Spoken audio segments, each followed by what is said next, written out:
ये तो चैप्टर 6 आ गया हमारे पास, ऑर्गेनाइजेशन स्ट्रक्चर।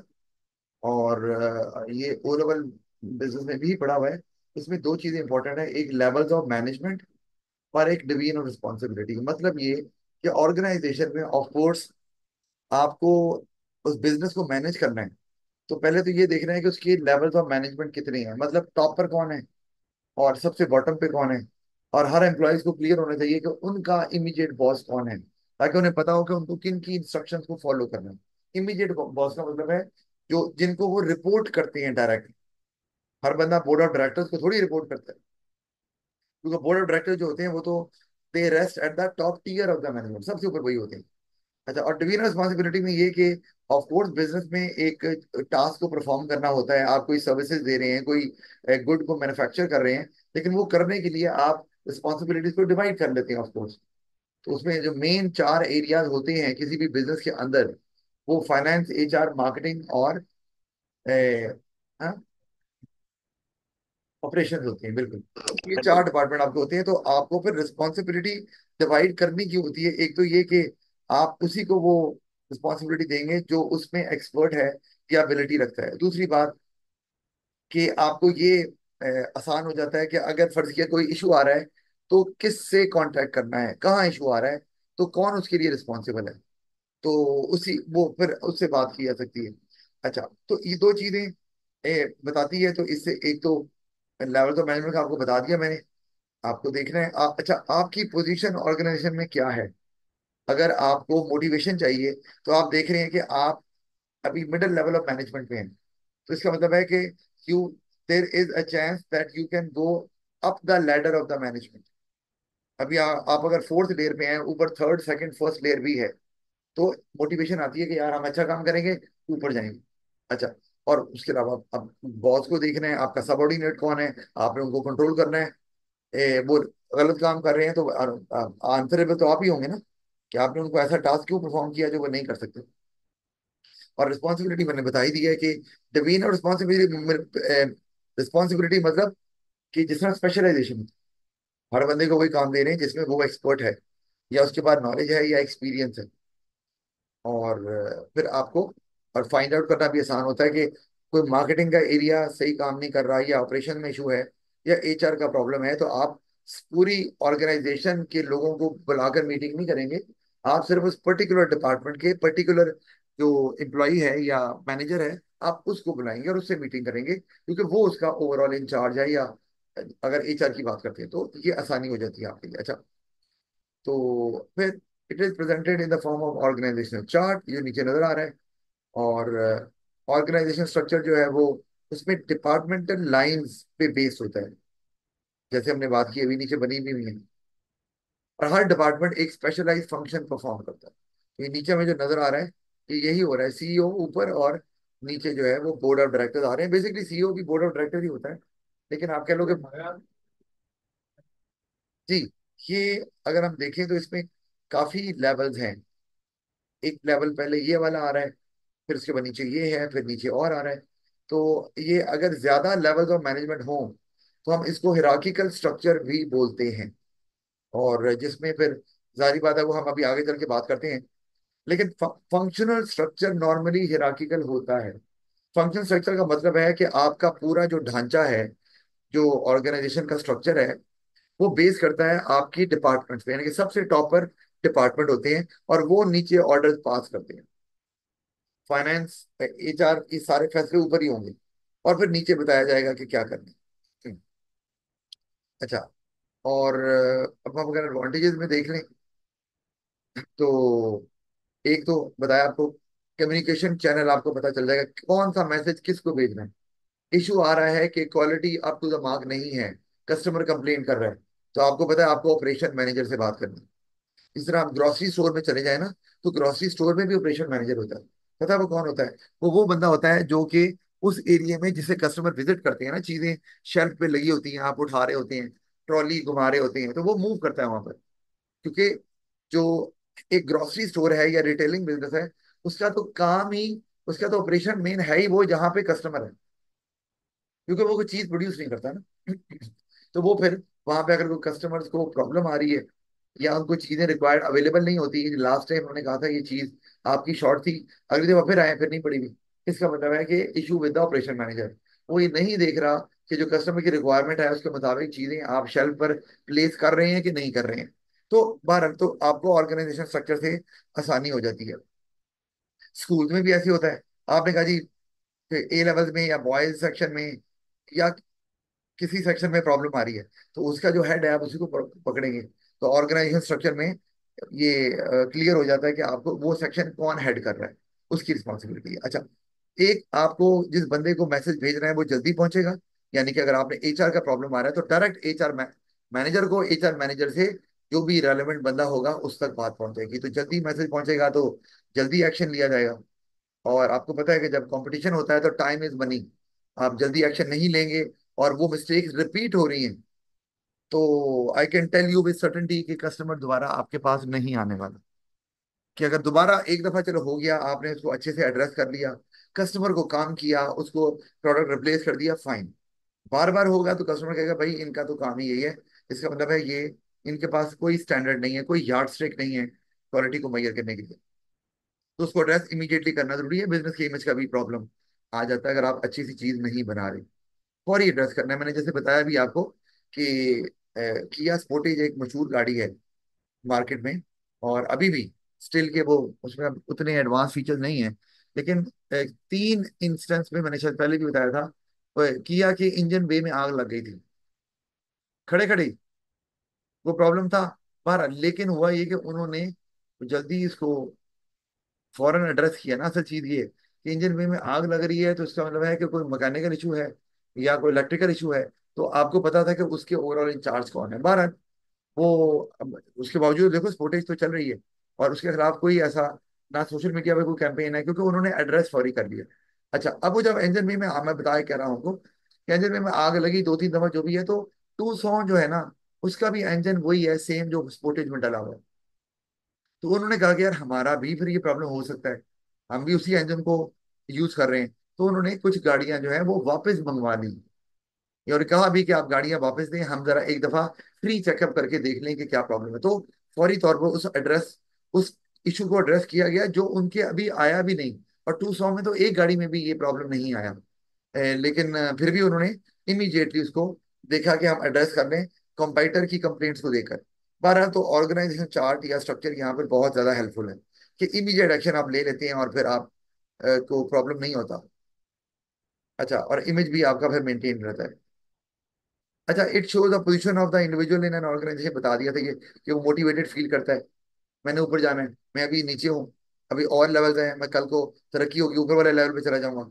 और ये आपको पता है कि मोटिवेशन इसमें जो हमने एएस में पढ़ा हुआ है मैस्लो हायरार्की ऑफ नीड्स, तो उसमें एक नीड है जो जिससे मोटिवेशन आती है, कौन सी भला? वैसे सेल्फ तो दो हैं। एक्चुअलाइजेशन। हैं? Self actualisation. जी, एक सेल्फ एक्चुअलाइजेशन है और एक आपकी स्टीम नीड भी हो सकती है। सेल्फ एक्चुअलाइजेशन तो ये है ना कि आप रीचिंग वन ओन पोटेंशियल, कि यार यार टॉप पे तो पहुंच रहे हैं, मैं डिजर्व करता हूँ, इतने साल लगाए हैं मैंने।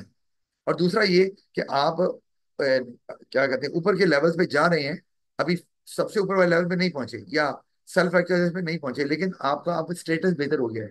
आपके नीचे बहुत से एम्प्लॉयज हैं, आपकी सैलरी बहुत अच्छी है, और अब आप आसानी से अपनी जरूरत की चीजें और उसके अलावा जो आपकी वांट्स हैं वो भी पूरी कर सकते हैं। अच्छी गाड़ी, अच्छा घर वगैरह ले सकते हैं। तो ये आपकी जो स्टीम नीड में स्टेटस की आती है नीड, वो पूरी हो रही होती है।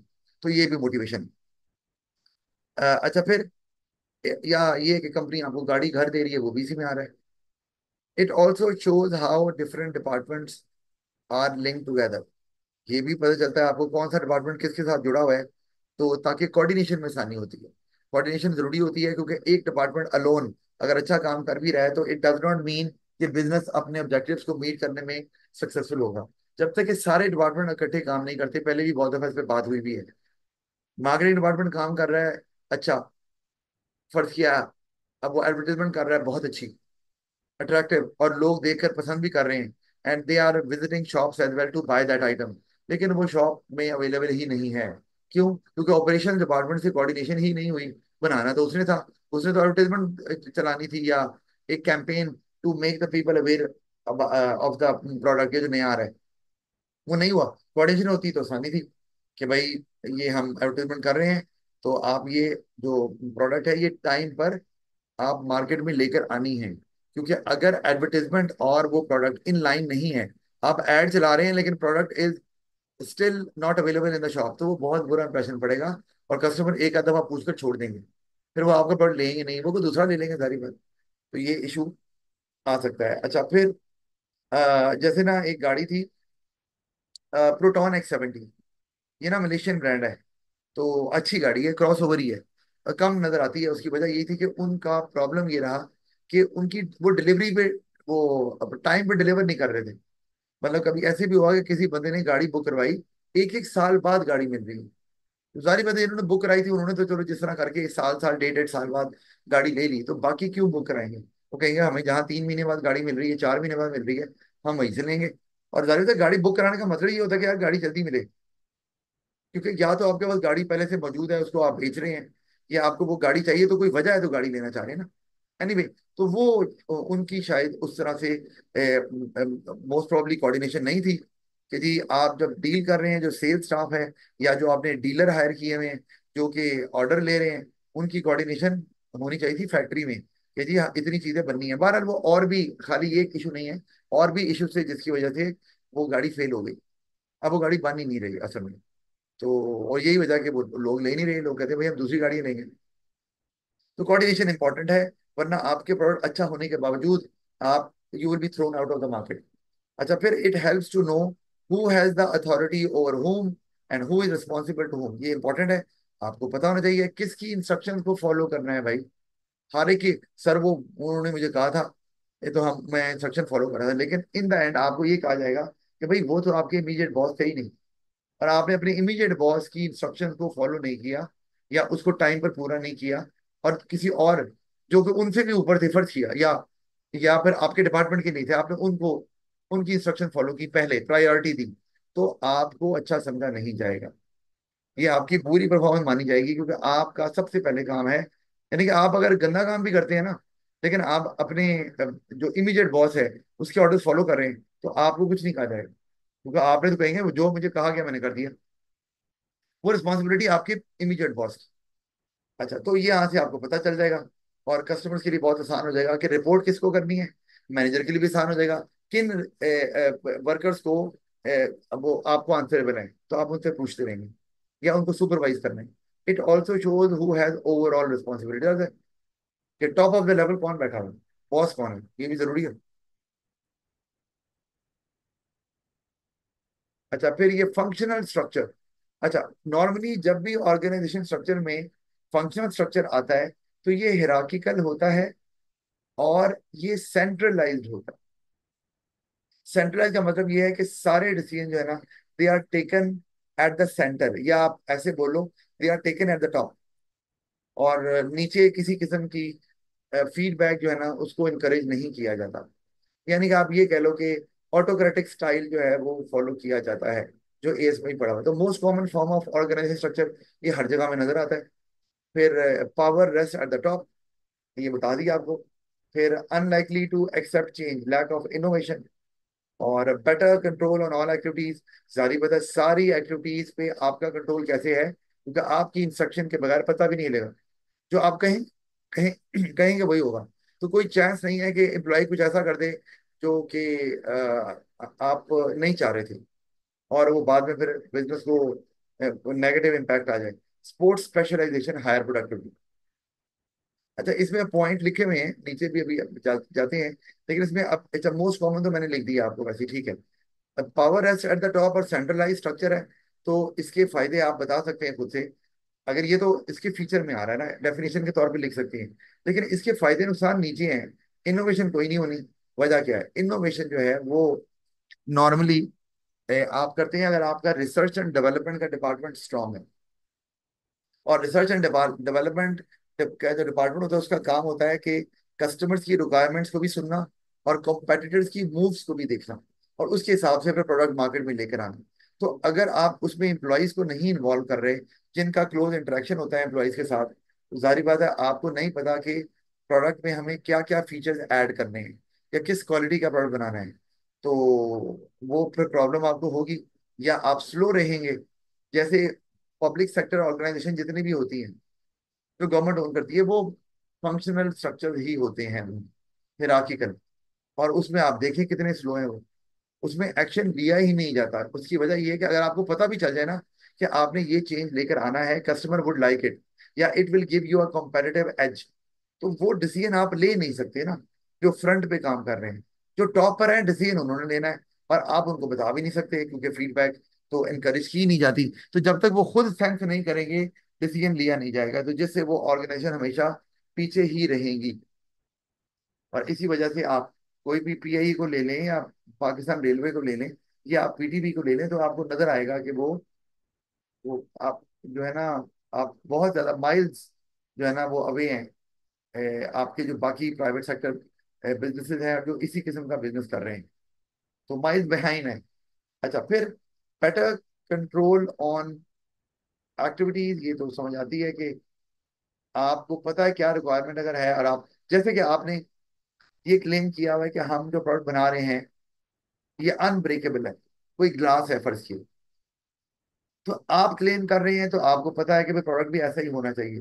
तो फिर आप इंस्ट्रक्शन भी वैसे ही देंगे अपने एम्प्लॉयज को, क्योंकि एम्प्लॉयज ने फॉलो करना है। जैसे आप कहेंगे कि आपने जब ग्लास बनाना है तो उसको रैंडमली टेस्ट करना है by dropping it on the floor, ताकि पता चले कि भाई टूटता है कि नहीं। तो एम्प्लॉयज का तो सिर्फ काम है कि ऑर्डर्स को फॉलो करो, अपना अपनी जॉब को परफॉर्म करना और ऑर्डर्स फॉलो करना। तो इसमें आप अपने टारगेट्स को, अपने क्लेम्स को सही प्रूव करने के काबिल होंगे। और स्पेशलाइजेशन जारी बात है, आप हर एम्प्लॉय को वही काम देते हैं जो उसे आता है, और उसने और कोई काम, कोई मशवरा, कोई फीडबैक तो देनी ही नहीं होती। तो इससे आपकी कॉस्ट कम रहती है, क्योंकि अगर आप एम्प्लॉय को डिसीजन मेकिंग में भी इन्वॉल्व कर रहे हैं, तो अपना काम भी कर रहा है, फिर मीटिंग में भी बैठ रहा है, तो वो कहाँ फोकस कर पा रहा है। और उसको नहीं आता मशवरा देना मीटिंग में, वो अपना और एरियाज को एड्रेस नहीं कर सकता, उसकी स्किल नहीं है, उसको अपना काम आता है, आपने वो काम भी छुड़वा दिया उसे, तो जारी बात है फिर प्रोडक्टिविटी तो लो होगी, और उससे फिर कॉस्ट जो है वो आपकी बढ़ेगी, और प्रॉफिट पे भी इम्पैक्ट आ जाता है। फिर आ गया ये जो मैं बार बार बता रहा था, हिरार्किकल या ब्यूरोक्रेटिक स्ट्रक्चर। तो ब्यूरोक्रेट्स, ये ब्यूरोक्रेटिक ब्यूरोक्रेट से निकला ना। तो ब्यूरोक्रेट्स भला कौन होते हैं, पता है आपको कौन होते हैं ब्यूरोक्रेट्स?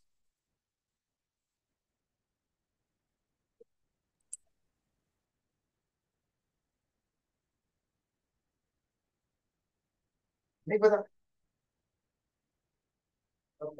ब्यूरोक्रेट्स होती है ना, कि आप ये जेन में बिठाओ कि जो टॉप ऑफिशियल होते हैं, गवर्नमेंट की ऑर्गेनाइजेशन में ये बड़ा कॉमन है। हम बोलते हैं यार ये पॉलिटिशियन ने और ब्यूरोक्रेट्स ने ना तबाह कर दिया मुल्क। तो इसका मतलब है जो भी किसी भी पब्लिक सेक्टर बिजनेस का हेड होता है, जो हेड कर रहा होता है, वो ब्यूरोक्रेट है। इसका मतलब सारे डिसीजन उसने ही लेने हैं, वो ऑल इन ऑल है। तो फिर भाई वो रिश्वत भी लेता है, वो फिर बेईमानी भी करता है, और इदारे को भी स्लो कर देता है। तो ब्यूरोक्रेटिक इसलिए नाम है, इसलिए आया हुआ है, और उसमें पावर पर ऊपर ही चल रही है। अच्छा, और लेयर्स इसमें ज्यादा है, जैसे लिखा हुआ different layers of the organisation. तो उसका आगे मैंने नुकसान लिख दिया है, मैसेज देर से पहुंचेगा, और it might lose its original shape. अच्छा, आजकल वैसे तो अगर देखा जाए तो आप व्हाट्सएप वगैरह कर सकते हैं, या ईमेल कर सकते हैं। उसमें एक फायदा ये है कि वो जो टॉप पे बैठा हुआ है उसने डायरेक्ट थोड़ी एम्प्लॉय को बताना है। जैसे एग्जांपल है कि आपका ना बोर्ड ऑफ डायरेक्टर जो मार्केटिंग है, अब उसका एक उस सेल्स रिप्रेजेंटेटिव से एक इशू आ रहा है, कस्टमर ने कोई कंप्लेंट की है, तो वो डायरेक्टली उसको नहीं पूछ सकता। तो वो चैनल फॉलो करना है, और वो क्या है कि डायरेक्टर जो, कौन सा, मार्केटिंग, वो मैनेजर मार्केटिंग से बात करेगा, मैनेजर मार्केटिंग जो है वो अपने वो आपके सुपरवाइजर से बात करेगा, सुपरवाइजर फिर उस सेल्स रिप्रेजेंटेटिव को एड्रेस। तो एक चैनल की जरूरत है, इसमें टाइम लग रहा है। अच्छा, तो उसमें एक आजकल टेक्नोलॉजी की वजह से ये जरूर हो रहा है कि अच्छा से व्हाट्सएप ग्रुप हर जगह बने होते हैं आजकल, ऑफिस में भी, जबकि ये कोई ऑफिशियल प्लेटफॉर्म नहीं है। आप इसके बेस पर एम्प्लॉय को नहीं कह सकते कि भाई आपने काम नहीं किया। तो कैसे भाई, मुझे नहीं पता, नहीं आया, नहीं पता चला।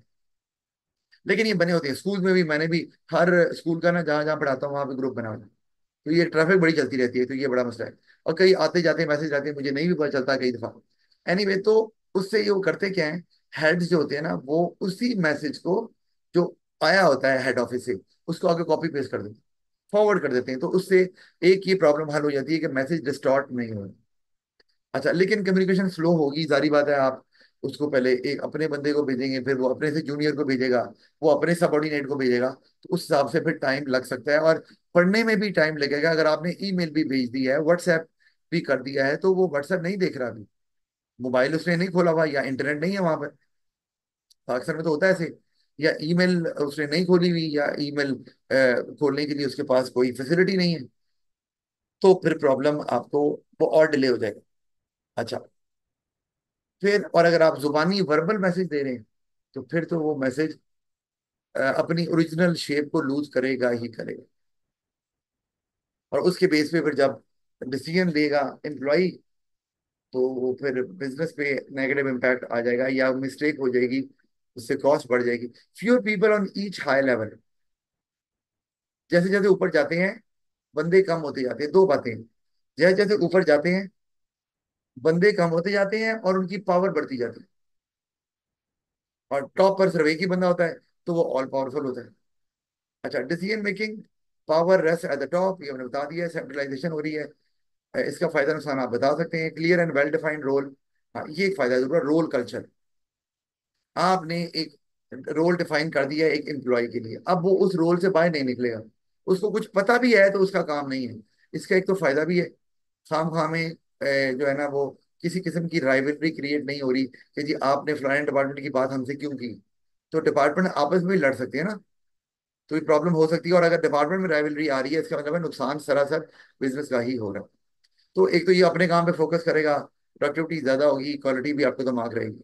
लेकिन ये कि उसको कुछ अगर पता भी है, तो वो आइडिया शेयर नहीं कर रहा। समटाइम्स जो वर्कर्स आइडिया शेयर करते हैं वो ज्यादा क्रिएटिव होते हैं, या ज्यादा आप कह लो कि उनको आप बेहतर तरीके से इम्प्लीमेंट कर सकते हैं, और बिजनेस के ऑब्जेक्टिव्स को अचीव भी कर सकते हैं। लेकिन बहरहाल यहाँ पर ये नहीं किया जाता। रोल दिया गया और उनको उसी बेसिस पर एवेल्युएट किया जाएगा, उनकी परफॉर्मेंस को उनके रोल के हिसाब से। उन्होंने आपको मुफ्त मशवरे कितने दिए, इससे कोई गर्ज नहीं। अच्छा, नो हॉरिजॉन्टल लिंक्स, एक और बात, कोऑर्डिनेशन नहीं होती भाई। मतलब ये कि ऊपर से ऑर्डर आ रहा है और सब उन्हीं को फॉलो करेंगे, तो ये एक प्रॉब्लम है। बाज डिपार्टमेंट आपस में बैठ के, या कलीग जो हैं फ्रॉम डिफरेंट डिपार्टमेंट आपस में बैठ के बाज किसी प्रॉब्लम का सोल्यूशन निकाल लेते हैं, जो कि मैनेजमेंट नहीं निकाल पा रही, टॉप लेवल मैनेजमेंट। लेकिन यहाँ पर ऐसा कुछ नहीं है, आपस में आपका कोई ताल्लुक नहीं है। तो ये जब ऐसा होता है, तो इसका मतलब है कि हर इदारा सिर्फ अपने डिपार्टमेंट की एफिशिएंसी को देखता है, कि हमने अपने डिपार्टमेंट के टारगेट्स कैसे पूरे करने हैं, चाहे वो मार्केटिंग हो, ऑपरेशन हो, या फाइनेंस हो। तो वहां पे प्रॉब्लम आ सकता है कि आप अपने डिपार्टमेंट को जब आगे रखेंगे और दूसरे डिपार्टमेंट को अब तो देख ही नहीं रही, जारी बात है, तो उससे ओवरऑल आपको जो ऑर्गेनाइजेशनल ऑब्जेक्टिव है उसको अचीव करने में प्रॉब्लम होगी। कैसे? मैंने बताया, finance department financial efficiency show कर रहा है, अपने फाइनेंस को कम से कम यूज करके दिखाने के लिए कि देखें जी हमने फाइनेंस को कम इस्तेमाल किया, खर्चा कम हुआ। लेकिन उसने ऑपरेशन डिपार्टमेंट को पैसे चाहिए भी थे तो फंड रिलीज नहीं किए, मार्केटिंग डिपार्टमेंट को पैसे चाहिए थे, फंड रिलीज नहीं किए। तो क्यों? वो अपने डिपार्टमेंट को देख रहा है, तो उससे नुकसान बिजनेस का ही हो रहा है। आगे वो प्रमोशन नहीं कर सके, सेल्स नहीं हुई, या प्रोडक्शन नहीं कर सके, तो टाइमली प्रोडक्ट्स डिलीवर नहीं हो सके वो पॉइंट ऑफ सेल पे। अच्छा, फिर इनफ्लेक्सिबल, ये तो पता ही है, जब डिसीजन टॉप पर होने हैं तो इसमें चेंज बहुत कम आता है, या ना होने के बराबर। उसकी एक बहुत बड़ी वजह है, क्योंकि चेंज को रेजिस्ट पता कौन करते हैं? चेंज को रेजिस्ट करते हैं टॉप लेवल मैनेजमेंट। उन्हें ये डर होता है कि अगर चेंज आएगा तो कहीं हमारी पावर ना चली जाए। उनको तो आदत होती है अपनी पावर की, जैसे कि अगर टेक्नोलॉजी आ रही है, इंटरनेट आ रहा है, अच्छा अब एम्प्लॉय डायरेक्ट जो है वो मेरे भी बॉस को ईमेल कर सकता है, मसला आ गया, अच्छा मुझे बाईपास करेगा नहीं, तो अब उसमें आपको लगेगा कि यार आपका रोल तो कम हो गया। तो इस वजह से जो टॉप लेवल मैनेजमेंट है वो रेजिस्ट करती है, और वो चेंज लाना ही नहीं चाहती। चाहे उसको पता भी हो कि चेंज जो है ना is in the benefit of the organisation, वो नहीं करते। और फिर ऐसी ऑर्गेनाइजेशन पीछे ही रह जाती हैं, ऐसे एनवायरनमेंट में जहां पर एनवायरनमेंट बहुत ज्यादा कॉम्पेटिटिव होता है। अच्छा, tunnel vision through the eyes of the department only, ये भी आ रहा है। अब जैसे मैं अगर एग्जांपल दूं, तो अब आप जब नहीं चेंज करते कोई चीज, जैसे मैंने पता नहीं एग्जाम्पल दिए कि नहीं, अभी आजकल ना ऐड चल रहा है सुजुकी एवरी का। मैंने बताया था, एग्जाम्पल दी थी सकीना? No sir. नहीं दी। तो ये ना सुजुकी बोलान डब्बा होता था एक जमाने में, अभी भी चलता हो तो नजर आएगा ही। तो वो बोलान जो है ना, वो चूंकि बिल्कुल ऑर्डिनरी डब्बा था, एसी उसमें काम करता नहीं था या होता भी नहीं था, और इंजन गाड़ी के अंदर होता था, यानी कि ड्राइविंग सीट के साथ। तो वो उन्होंने फिर, क्या हुआ कि ये चंगान वालों ने कैरवान प्लस निकाला। वो एक तो 1200 सीसी का पावर के साथ था, फिर एसी बहुत अच्छा काम करता है, और सीट्स की जो जगह बनाई हुई वो भी बहुत अच्छी बनाई हुई थी उन्होंने। मतलब पहले दो सीटें फिर तीन, यानी कि आराम से बैठना भी कोई प्रॉब्लम नहीं है। तो उसमें बुलान वालों ने, यानी कि सुजुकी ने, इतनी बड़ी कंपनी होने के बावजूद चेंजेस कोई खास की ही नहीं। स्लाइड से कोई कॉस्मेटिक चेंजेस की हो तो की हो, अदरवाइज कुछ नहीं किया। तो अब उनको क्या हुआ कि अब इंटरसिटी ट्रैवल के लिए मोटरवे पे भी आप देखोगे तो आपको चिंगान कैरावान प्लस के जो डब्बे हैं ना वो नजर आएंगे। अब आपको, क्योंकि इन्होंने बुलान की प्रोडक्शन को बंद कर दिया, उन्हें पता चल गया लोग नहीं खरीद रहे। वो ज्यादा अच्छा भी है, फीचर भी ज्यादा अच्छे हैं, कंफर्टेबल भी है। लेकिन अब उन्होंने निकाला सुजुकी एवरी। अब एवरेज 660 सीसी का डब्बा है, छोटा। अब वो जारी बात है, स्टाफ ड्यूटी दे सकता है, बच्चों को स्कूल छोड़ सकता है, कोई सामान पहुंचाना है एक दुकान से दूसरी दुकान, रॉ मटेरियल वो कर सकता है। लेकिन वो लॉन्ग रूट पे नहीं चल सकता, क्योंकि लॉन्ग रूट पे चलाएंगे, एसी उसका अच्छा है, लेकिन लॉन्ग रूट पे चूंकि छोटा है वो, और आप ज्यादा लोग बैठाएंगे या सामान डालेंगे तो वो गर्म हो जाएगा। मेरे एक रिलेटिव थे, वो डब्बे पे उनका एवरी था। उन्होंने जाना था कहीं पहाड़ों पे, तो वो डब्बे पे चले गए। वो तो उन्होंने क्या किया, वो डब्बा गर्म होना शुरू हो गया, एसी काम नहीं करता था। वो फिर 2 घंटे चलाते थे मोटर पे और 2 घंटे बंद कर देते थे बाहर। तो वो क्या हुआ कि आपने चेंज नहीं किया, तकरीबन 40 साल तो कहीं नहीं गए, 40 साल तक उन्होंने डब्बे को उसी फॉर्म में रखा है। और अब नतीजा क्या हुआ, क्योंकि इनफ्लेक्सिबल थे, वो चेंज लेकर नहीं आए।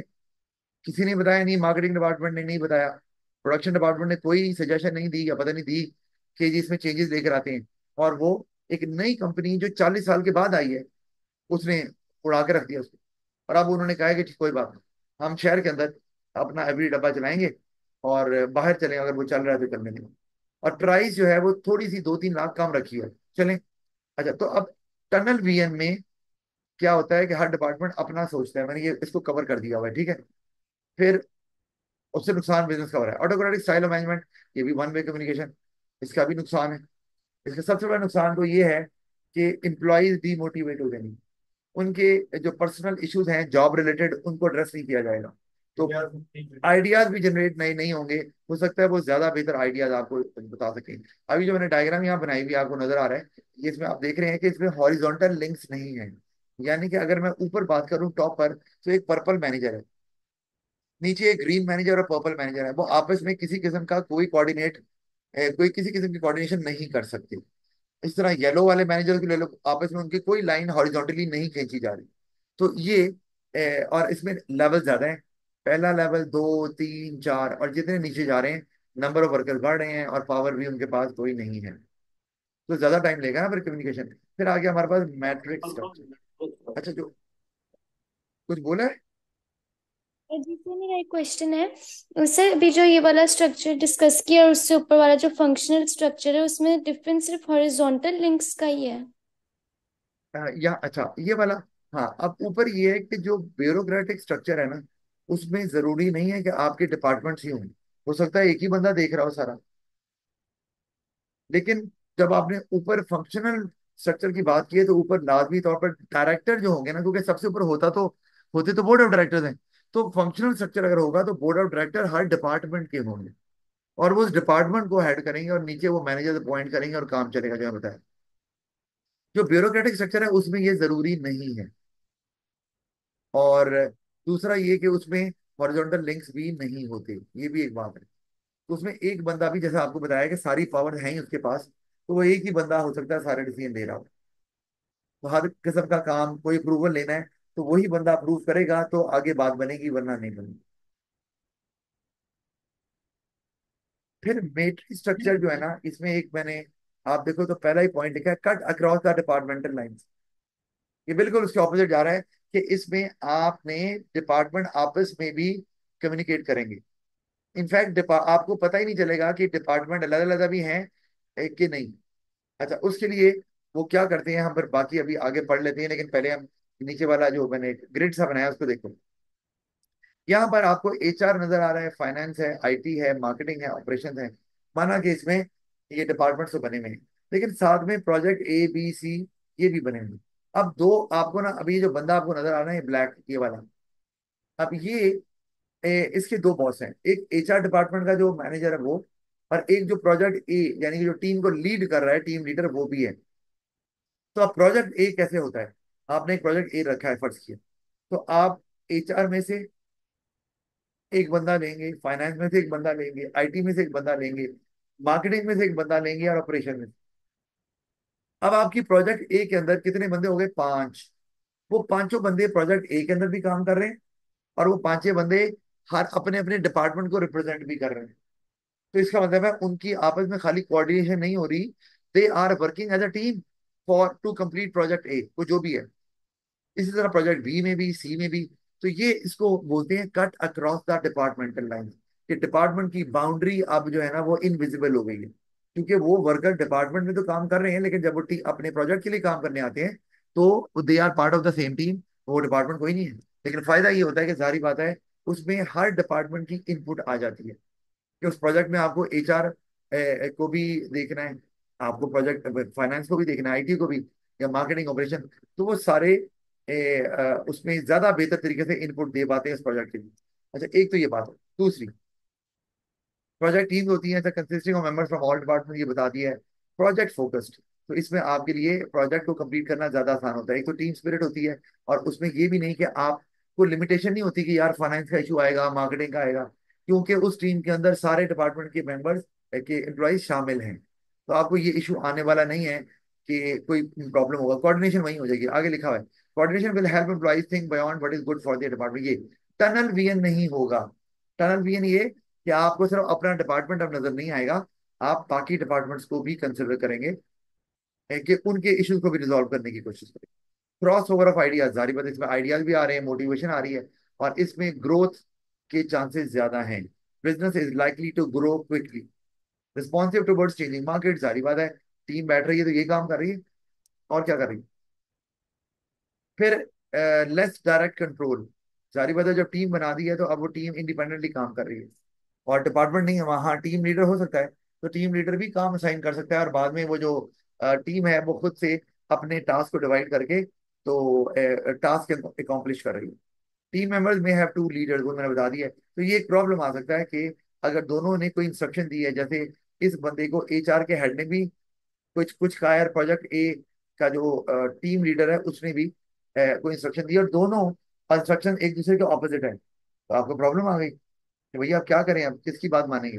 तो ये एक इशू आ सकता है, और फिर इस तरह से कोई राइवलरी भी हो सकती है दोनों जो हेड्स हैं उनके दरमियान, जिसमें एम्प्लॉयज कंफ्यूज रहेंगे और वो अपनी 100% इनपुट नहीं दे पाएंगे, जिसका इम्पैक्ट 100% बिजनेस को होने वाला है, in terms of cost, in terms of quality, in terms of brand image.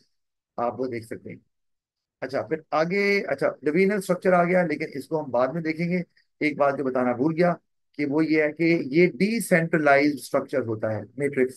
सारी बात है, वो पावर तो आपकी वो प्रोजेक्ट्स जो बने हुए हैं उन पे उनकी तरफ जा रही है, ऊपर से अब नहीं ले रहे आप तो आइडियाज जनरेट हो रहे हैं, क्रिएटिविटी आ रही है। तो ये डिसेंट्रलाइज स्ट्रक्चर होता है, कि सारे डिसीजन ऊपर टॉप पर नहीं लिए जाते। तो आज के लिए चलिए इतना ही, ठीक है। फिर कल हम देखते हैं।